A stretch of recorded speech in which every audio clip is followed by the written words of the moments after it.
I welcome the announcement of a deal to secure a ceasefire and hostage release in Gaza. I commend the mediators, Egypt, Qatar, and the United States of America, for their dedicated efforts in brokering this deal.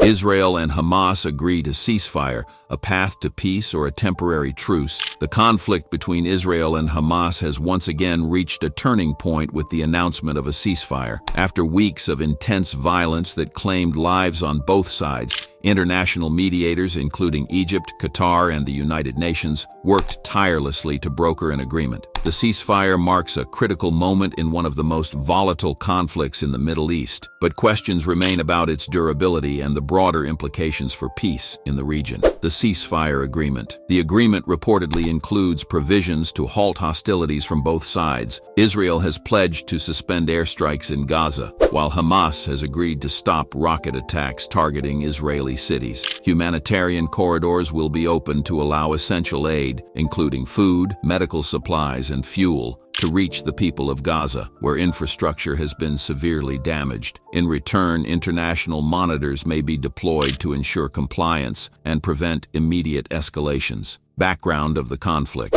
The recent escalation began after heightened tensions surrounding access to religious sites in Jerusalem and the displacement of Palestinian families in East Jerusalem. Protests and clashes quickly spiraled into a full-scale conflict, with Hamas firing rockets into Israel and Israel responding with extensive airstrikes in Gaza. The violence resulted in hundreds of deaths, including a significant number of civilians, and displaced thousands. International reactions. The ceasefire has been met with cautious optimism from world leaders. U.S. President Joe Biden welcomed the truce, emphasizing the need for a two-state solution to address the root causes of the conflict. The United Nations Secretary-General, Antonio Guterres, called for sustained peace efforts, urging both sides to avoid provocations that could reignite violence. Human rights organizations have expressed hope that the ceasefire will allow for the delivery of urgent humanitarian aid to Gaza. However, they have also stressed the importance of addressing long-standing issues,